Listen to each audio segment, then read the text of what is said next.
Уважаемые братчане, филиал ООО «Байкальская энергетическая компания» ТЭД-6 планирует проведение испытаний и ремонта тепловых сетей в межотопительный период. Ремонтные работы и диагностика – это обязательные процедуры подготовки к следующему отопительному сезону, которые позволяют избежать неисправностей в холодное время года.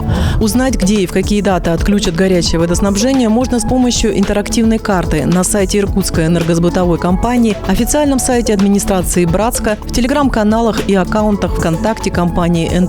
По-братски Свет 38, Иркутск Энергосбыт.